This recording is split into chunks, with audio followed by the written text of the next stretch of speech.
Hello दोस्तों, राधे राधे। कैसे हैं आप सब। दोस्तों, ये वीडियो मैं लेकर आई हूँ स्पेशली उन भक्तजनों के लिए जो इस साल गणपति पहली बार बिठाने वाले हैं।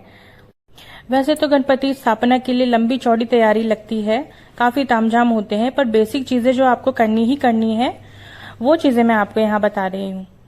तो सबसे पहले आप एक चौकी ले लीजिए, किसी भी मेज या जिसपे भी आपको पूरा सेटअप करना है उसको सजाकर उसके ऊपर आप चौकी ले लीजिए और उसको एक लाल वस्त्र या पीले वस्त्र से ढक दीजिए। मैंने यहाँ थोड़ा चमकीला कपड़ा भी लिया है, आप चाहें तो सादा जो लाल और पीले कपड़े आते हैं आप उसी से इस पट्टे को ढक सकते हैं। अब इस वस्त्र के ऊपर आप आटे से शुभ लाभ की चौघड़ियां बना लें, इसे सेथिया भी कहते हैं। इसको आप बना लें, इसमें हल्दी नहीं मिलानी है, सिर्फ आटे से ही बनाना है, क्योंकि मूर्ति को सीधे कपड़े के ऊपर या पट्टे के ऊपर नहीं रखते हैं। ये इस तरह से आप बना के ले लें। दोस्तों, जैसे एक मेहमान घर पर आता है तो हम ढेर सारी तैयारियां करते हैं, वैसे ही जब भगवान भी घर पर आते हैं तो हमें कई सारी तैयारी करनी पड़ती है। और हर एक भगवान की पूजा में, स्थापना में रीति और नियम अलग अलग हैं। ये देखिए, अब इस चौखड़िया में आप हल्दी से रोली से टीका लगा दें। दोस्तों, चौघड़िया शुभता का प्रतीक होता है, इसीलिए कोई भी मंगल काम करे तो इसे आप जरूर बनाएं। अब इसके ऊपर हम रखने वाले हैं थोड़ी सी हरी साबुत मूंग। दोस्तों, ये तैयारी हम कर रहे हैं गणेश भगवान जी की मूर्ति बिठाने के लिए, और ऐसी मान्यता है कि मूर्ति को खाली पट्टे पर सीधे नहीं बिठाया जाता है। पहले हरी साबुत मूंग बिछा दी जाती है, इसके ऊपर हम मूर्ति रखेंगे।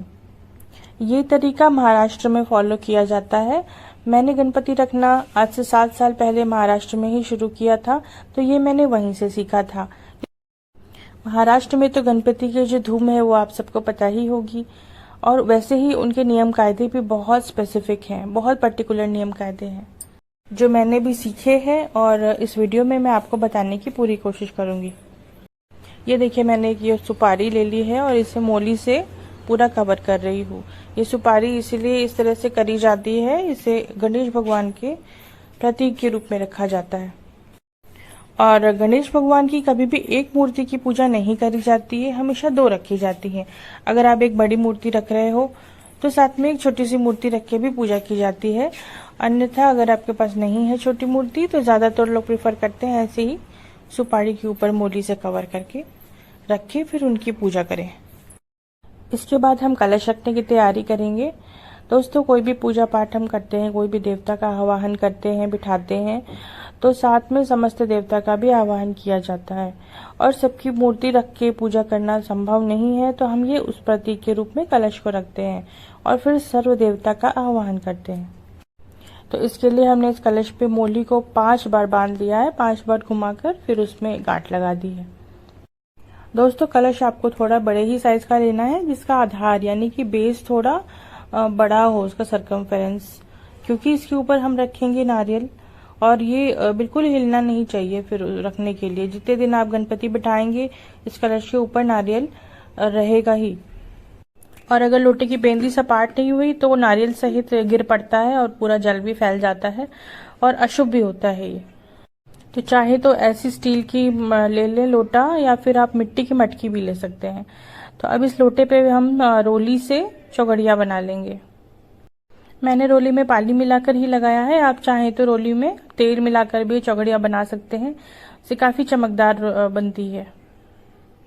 ये इस तरह से मैंने चौघड़िया बना ली है। और दोस्तों, जब आप गणपति बिठाने के लिए जो सामान लाते हैं, पूजा की सामग्री, उसमें नारियल 2 तरह के लाएं। एक तो ये जटा वाला नारियल कलश पे रखने के लिए, और दूसरा एक पानी वाला नारियल बिना जटा के, जो चिकने सारे छिलके उतार कर आता है, वो जरूर ले लें। क्योंकि जब आप गणपति की मूर्ति घर पर लेकर आएंगे तो दरवाजे पर जो प्रवेश करवाते हैं तब वो एक नारियल को फोड़ना पड़ता है आरती करने के बाद, तो वो नारियल जरूर एक एक्स्ट्रा ले लें। तो ये लोटा मैंने रेडी कर लिया है, अब इसमें बाकी चीजें डालते हैं। तो इसमें सबसे पहले इसको भर दिया जाएगा शुद्ध जल से, साफ पानी इसमें डाल दीजिए। पूरा भरने की जरूरत नहीं है, जरा सा आधा इंच ही खाली रखिए, क्योंकि इसमें हम अभी आम के पल्लव और नारियल भी रखेंगे, तो थोड़ा सा स्पेस होना चाहिए। अब इसमें मैं डालूंगी थोड़ा सा गंगा जल, ये बस इतना, और फिर एक रुपए का सिक्का, एक सुपारी, थोड़े से अक्षत, ये चावल थोड़े से डाल दिए। अब कलश को एक साइड रखकर हम इसके ऊपर रखने वाले नारियल को तैयार कर लेते हैं।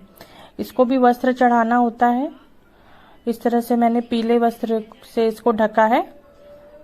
आप लाल कपड़े से भी ढक सकते हैं, मुझे पीला का बहुत अच्छा लगता है कपड़ा, और मेरे पास नया कपड़ा पीला ये था, इसलिए मैंने ये इससे इनको ढक दिया है। इसके ऊपर इसे मैं मोली से बांध दूंगी।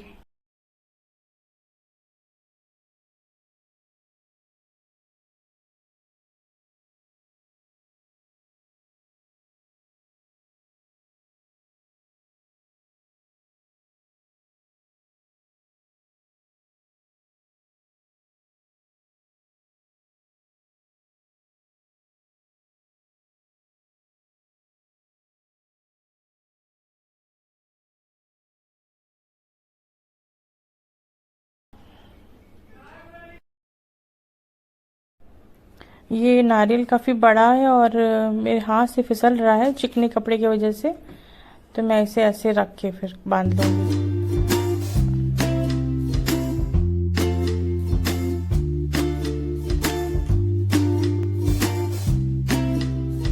तो ये इस तरह से मैंने तैयार कर लिया है नारियल को भी। अब इसको रखने के लिए जो स्थान है वो होता है पट्टे के बाईं तरफ, यानी कि जब मूर्ति रखी जाएगी, मूर्ति का चेहरा हमारी तरफ रहेगा, तो मूर्ति के दाएं हाथ की तरफ ये कलश रखा जाएगा और हमारी तरफ से हमारे बाएं हाथ की तरफ। अब यहाँ पे एक साफ चावल लेकर आपको ये अष्टदल कमल बनाना है, इसके ऊपर ही हम कलश स्थापित करेंगे। तो इस तरह से आप अष्टदल कमल बना लीजिए। 8 पंखुड़ियाँ बनेंगी। पहले 4 बनाते हैं, फिर उसमें 4 और ऐड कर देते हैं, फिर उसे पंखुड़ियों का शेप दे देंगे। अगर इस तरह से अष्टदल बनाने में आपको दिक्कत आ रही है तो आप चावल को गोल सर्कल का शेप देकर भी इसके ऊपर कलश रख दीजिए। उसमें चावल थोड़े ज्यादा लीजिए ताकि आपके कलश को आधार मिल पाए। बट अष्टदल कमल बना सके तो बहुत अच्छा है, क्योंकि ये बहुत शुभ होता है। ये इस तरह से हमने इस पे कलश टिका दिया। देखिए कितने आराम से कलश इस पे बिल्कुल डिसबैलेंस हुए बिना रख गया है।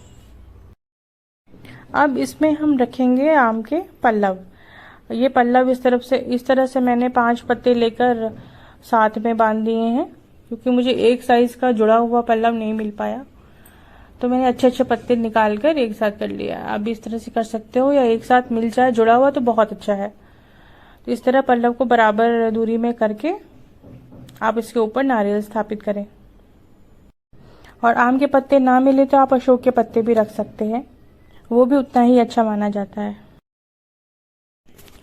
तो अब आ गए हैं मेरे बप्पा और आसन में वो विराजमान हो गए हैं।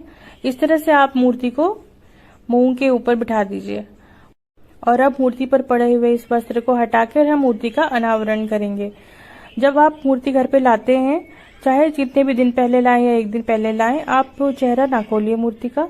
जब आप स्थापित कर देते हैं तभी आप वस्त्र हटाइए।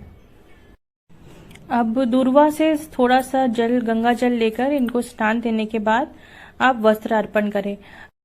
और अगर आज आप वस्त्र नहीं चढ़ा रहे हैं तो इस तरह से मोली की माला बनाकर इनको वस्त्र स्वरूप अर्पित करें।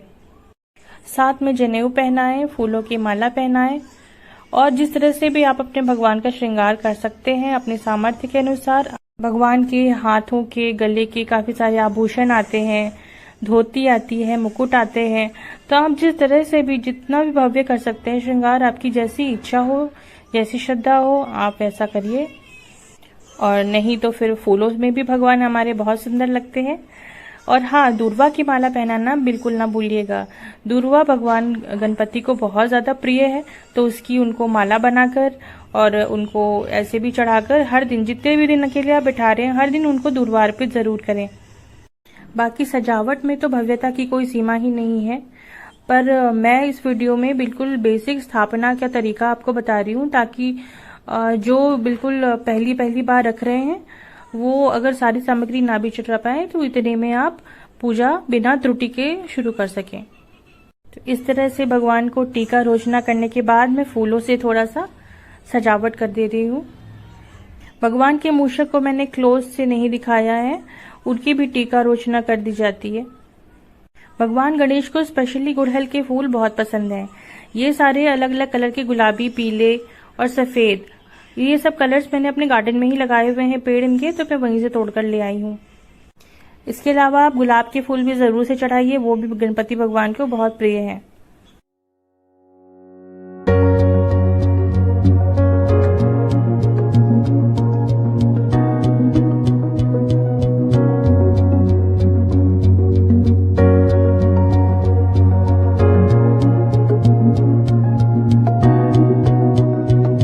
अब जो हमने सुपारी में मोली बांधकर भगवान गणेश की प्रतिमूर्ति बनाई थी, उसको हम जो बड़ी मूर्ति है उसके सामने रख देंगे और इसकी भी टीका रोशना करेंगे और फूल अर्पण करेंगे।